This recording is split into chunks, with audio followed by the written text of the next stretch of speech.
lan ngay wax ci arrestation yi nga xam ne fan yi moom la ñuy gis ni muy Tulli ak Balde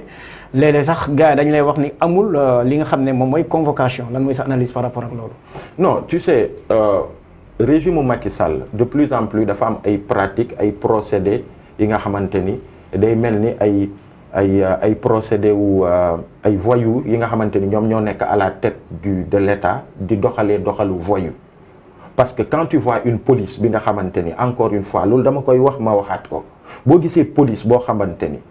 nee nañ police. parce que man mënuma gëm ni ay citoyens yu bëggoon def marche pacifique ñu jàpp leen yóbbu leen ci commissariat yi.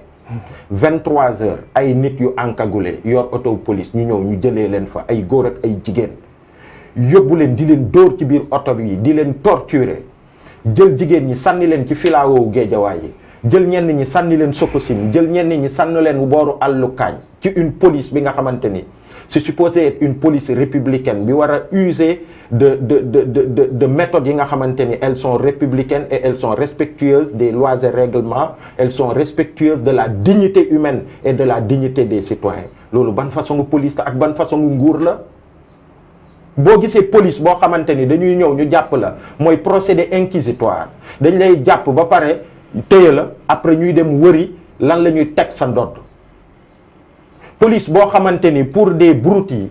ils prennent quelqu'un comme Abdou Karim Gueye Xurum Xaq Cheikh Omar Diagne ñoom Papito Kara ñoom Ousmane Diagne ñu nëbb leen jant bi yóbbu leen en instruction pour des questions yoo xamante ni au pire des cas dafa waroon doon flagrant délit ñu atte leen et puis seeni avocat ñu ñëw ñu layol leen encore que c'est pour des questions yi nga xamante ni ci réewu démocratie kenn du ci téye nit ku def revue de presse Ousmane Diagne Abdou Karim Gueye donc c'est ce même régime de Macky Sall là fi mu bëgg jëm ñépp ñi nga xamante ni jàpp nañ ni tey seen projet boobu noonu dinañ ko gàllankoor dinañu fexe ni ñuy def pour ñu nëbb la jant bi loolu ngay wax noonu tey jii nii c'est Pape Alé et Pape Alé man personnellement wax naa ko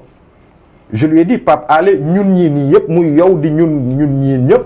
nos libertés nañu xam ni nos libertés sont menacées nañu xam ni nañu la am na seen ndaw yi nga xam ne arrêté woon nañ non arrêté nañ leen barki démb ci affichage rek benn bâche bu ko sax jëm bi ñu tegoon ci benn passerelle dérangé wul kenn mais ñu ñëw non seulement police ñëw wékk ko parce que Macky Sall bëggul dégg bu ko sax jëm mais ñu yóbbu leen commissariat tuuti ñu téye leen fa nar leen jàllale lu ñu leen doon toppee mais nee nañu on est venu on demande au commissaire mu ne non dañu afficher seeni opinion politique xawma lan loolu c'est astreint à des dañu war a demander permission autorisation ma ne commissaire bi man sama kër ak fii ñaata affiche laa romba ay affiche yu Benno Bokk Yaakaar ak ay organisation politique yuy exprimer seeni opinion est-ce que dem ngeen xotti ko jàpp seeni militant ma ne ko yii ngeen di def nii nguur gi di leen ko sas seeni supérieur di leen ko sas pour di xoqatal citoyen yi nga xamante ni dañuy jibal yeneen kaddu yi nga xamante ni arrangé wu leen yii ngeen di def yii mooy indi jéyee ci réew mi. donc xam naa dañuy dugg directement ci li nga xam ne mooy arrestation Pape Alé. mais oui donc arrestation Pape Alé je pense que même lui il n'est pas surpris parce que xam na ni nguur gii nii fi ñu jëm képp ki nga xamante ni da ngay jibal kaddu ngay activiste di homme politique di keneen ak keneen ak keneen dinañ fexe ba mu am lu ñu teg sa ndodd pour que ñu téye la lii nag Pape Alé malheureusement pour eux dañu fogoon nii dañ koy def nii rek mu jàll mais dañ ko jàpp parce que Pape Alé déjà dafa bokk ci corporation journaliste te journaliste ci réew moom un journaliste d'investigation ci bépp réew au monde moom tu es tout le temps en conflit avec les pouvoirs établis surtout ñun suñuy pouvoir bi nga xamante ni ñu ko ŋànk gis nañ ko donc yenn mbóot yi boo koy génnee forcément un jour ou l'autre gars yi dañuy jéem a xool ni ñuy defee pour faagaagal la donc tey lañ koy def te man jàpp naa ni mobilisation bi am à l'international d'abord avec les organismes yi nga xamante ni moom moo ŋànk journalistes yi à l'international mais aussi au niveau national war na tax ñu taxawaat ñu xam ni fi ñu teg seen loxo baaxul Pape Alé dañ ko war a bàyyi da ngay xool Macky Sall à la prouesse sur des questions les plus importantes yi nga xamante ni ay engagement la yi mu jël ba bi mu faloo mu wax ko fi Sénégal wax ko à l'étranger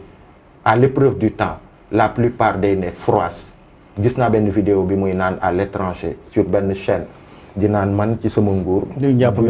benn journaliste pour un délit de presse dañ ko jàppee mais yow yaakaar nga ni lu mu doon wax ci live am boobu par rapport ak kii bu mu yor papier bu mu yor mënul mélanger Sénégal daal mënul ñu indil problème. lii mélanger Sénégal mooy les mooy ñi nga xamante ni dañu nekk au sommet de l'État di nas di nocci di def yi nga xamante ni c'est des coups yi ñuy porter à notre démocratie di ko jëmale ci ay opposants politiques di ko jëmale ci ay activistes di ko jëmale ci ñeneen ak ñeneen ci biir loolu nag ku nekk da ngay jël say responsabilités les militants des droits de l'homme dañu jël seeni responsabilités au risque de leur vie ak de leur liberté journalistes yi nga xamante ni askan moo leen tax a jug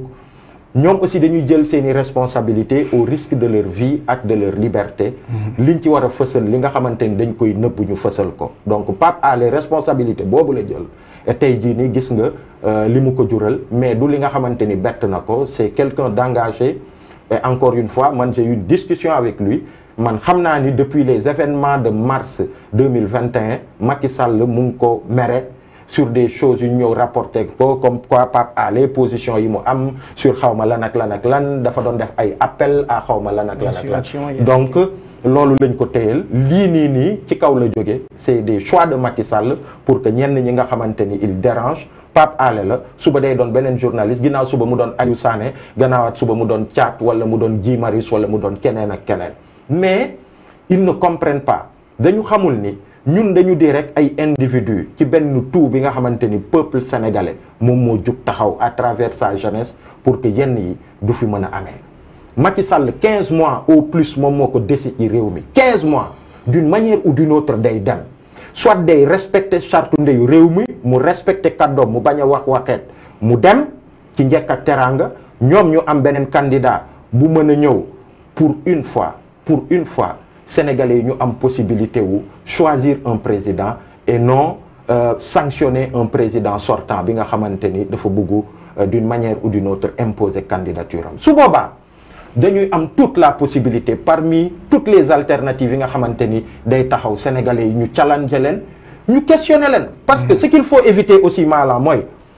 lim ñuy permettre mooy éviter li ñu dal ci Macky Sall parce que tout le monde était tellement sur touche pas à ma constitution ak non à la troisième candidature de Abdoulaye Wade que on n'a pas regardé du côté de l'opposition aujourd'hui on se retrouve avec un Macky Sall tey Macky Sall bu amoon grandeur boobu mu poser cet acte là